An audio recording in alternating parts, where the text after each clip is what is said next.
In the spring of 2026, Kash Patel, director of the FBI, personally broke historical protocol by traveling directly to visit several tribal leadership councils on their own sovereign reservations rather than summoning them to Washington, D.C. He visited the Hopi Reservation exactly 3 weeks after I was there.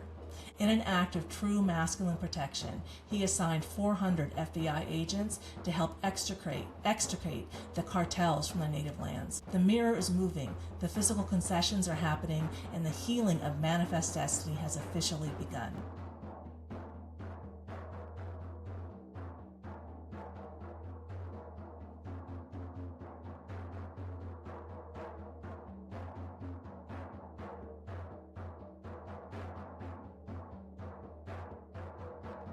Right before I shot that video, Donald introduced me to his godson, Gerald Lomaventima.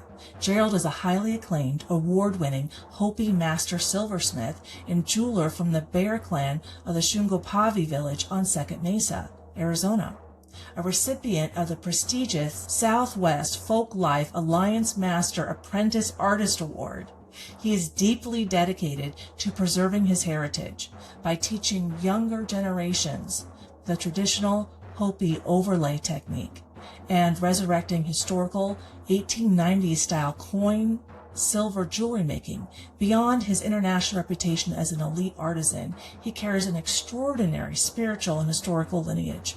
He is the great-grandson of legendary 2-time Hopi Olympic distance runner and silver medalist Louis Tewanima.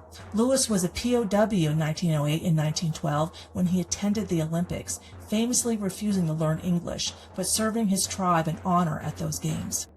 In Gerald's studio, I saw an amazing shadow box pendant. Right here. I didn't know who made it, but I knew I had to have that vintage piece.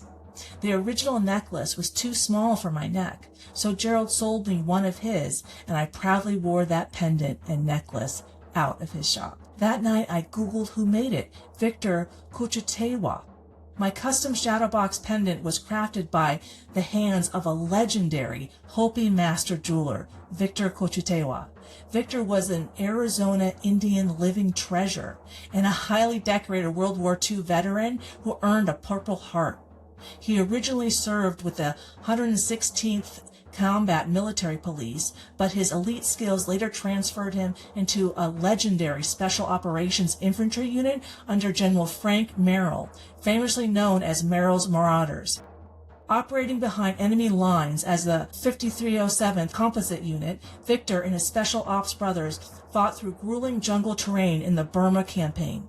Their highly dangerous mission was to cut open the Burma Road, seize critical Japanese airfields, and literally carve an Allied path through the jungle straight to China. When you look at this year's history, the global grid clicks perfectly into an alignment. My own master's degree in Chinese religious studies, the very destination Victor was carving a physical path toward amidst the fires of war. After returning home from Burma, Victor used the GI Bill to revolutionize Hopi silversmithing, becoming the very first artisan to texturize the dark, oxidized background plates of overlay jewelry. He lived with absolute humility, famously noting that while jewelry was a hobby, his true spiritual work was dry farming his corn. Intuitively, I often hear from Victor's soul that his Purple Heart is in my pendant, providing extra courage and protection for my spiritual mission. This physical piece is a flawless visual map of my message, physically bridging the grueling grit of the Burma campaign with the high-frequency artistry of Jungian shadow work.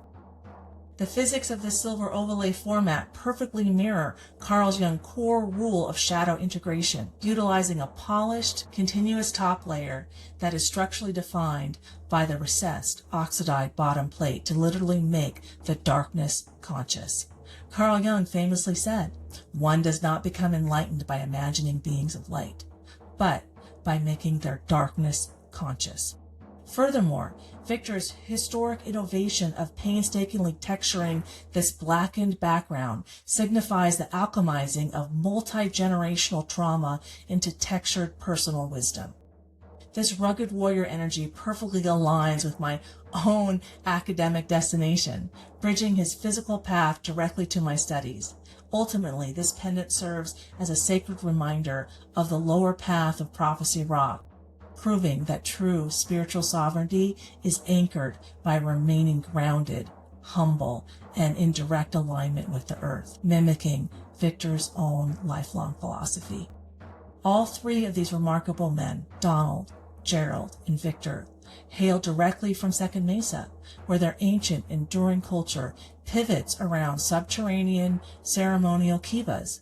Inside these sacred spaces, a physical wooden ladder extends upward through the ceiling opening, symbolically and energetically connecting heaven and earth.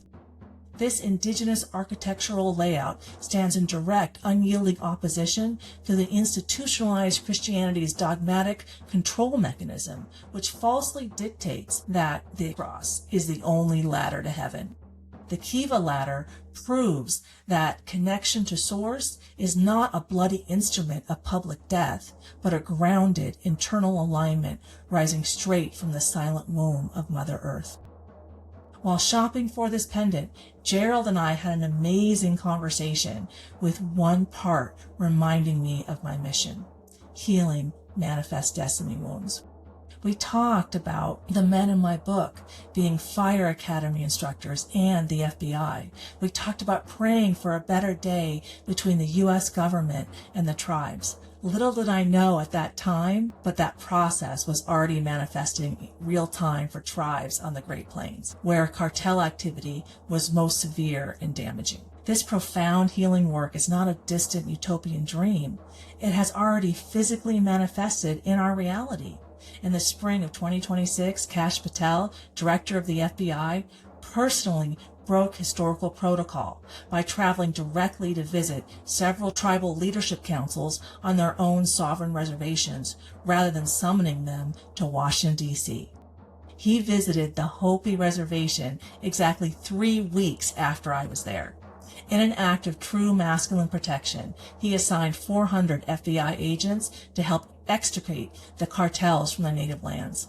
The mirror is moving, the physical concessions are happening, and the healing of manifest destiny has officially begun.